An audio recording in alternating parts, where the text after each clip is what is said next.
আসসালামু আলাইকুম সবাইকে, চলে এলাম আরেকটি নতুন ভিডিও নিয়ে। শীতটা মনে হচ্ছে একটু একটু করে কমতেও শুরু করেছে। তো হাঁসের মাংসটা আসলে বাসায় রান্না না করলেই না। আর আমি কেন যেন ছোট থেকে হাঁসের মাংস খেতে পারি না। আর ইদানিং ফেসবুকে এত হাইপ দেখে আমারও একটু ট্রাই করতে ইচ্ছা হয়েছিল যে হাঁসের মাংসটা আসলে কেমন। তো আমি মাংসটা ট্রাই করলাম না, আমি ঝোলটাই খেয়েছিলাম। তো আমি প্রথমেই সরিষার তেল দিয়ে নিয়েছি বেশ খানিকটা, পেঁয়াজ কুচি আর গরম মশলার মধ্যে ছিল সব রকম যে গরম মশলা সবই দিয়েছি আমি মোটামুটি। তেজপাতা, দারুচিনি, এলাচি, সাদা গোলমরিচ, কালো গোলমরিচ, বড় এলাচ, জয়ফল, জয়ত্রী আর বাকি যে শাহি মশলা ছিল সবই মোটামুটি দেওয়া হয়ে গেছে। এরপর দিয়ে দিলাম গুঁড়ো মশলা। গুঁড়ো মশলার মধ্যে হলুদের গুঁড়ো, মরিচের গুঁড়ো, ধনে গুঁড়ো, জিরের গুঁড়ো, হাঁসের মাংসের একটা স্পেশাল মশলা ছিল সেটা দিয়েছি।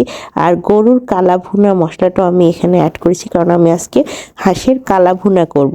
তো এখানে আমি হাঁসটাকে আগেই ভালো করে পরিষ্কার করে ধুয়ে রেখে দিয়েছিলাম। তো যখন মশলাটা একদম কষিয়ে তেলটা উপরে ভেসে উঠেছে, তখনই আমি এই হাঁসের মাংসটা দিয়ে মশলার সাথে খুব ভালো করে খুব সময় নিয়ে আমি কষিয়েছি। এখানে আর কোনো রকম পানি আমি এখানে অ্যাড করিনি, আমি এখানে জাস্ট কষাচ্ছি। কষাতে কষাতে দেখতেই পাচ্ছেন যে হাঁসের কালারটাই চেঞ্জ হয়ে গিয়েছে। একদম কালা ভুনার যে কালার, সেই কালারটা কিন্তু চলে এসেছে অলরেডি।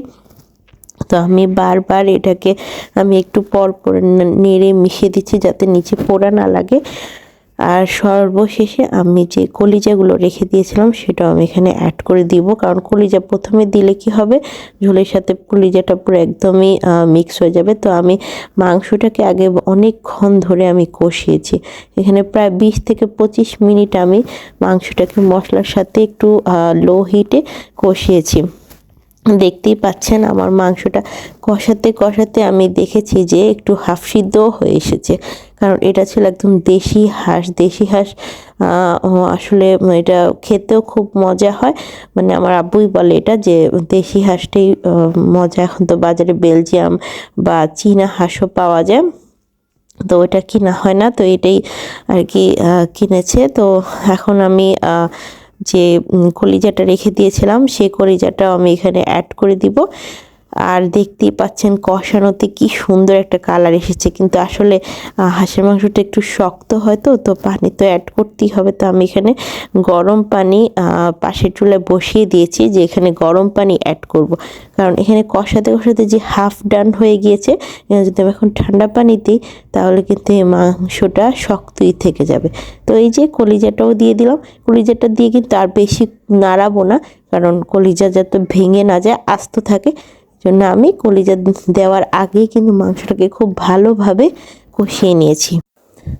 তো দেখতেই পাচ্ছেন এখন আমি গরম পানিটাও অ্যাড করে দিয়েছি। গরম পানি অ্যাড করার পর আমি প্রায় 1.5 ঘন্টার মতো আমি এটাকে লো হিটে জাল করেছি। সাথে এখানে আমি আস্ত রসুনও অ্যাড করেছিলাম। আর আমার হাঁসের মাংসটা কিন্তু খুবই মজা হয়েছে, আর আপনারা কিন্তু সবাই এভাবে ট্রাই করবেন। আর আমার পেজে কিন্তু অবশ্যই লাইক অ্যান্ড ফলো দিবেন। ধন্যবাদ সবাইকে, আসসালামু আলাইকুম।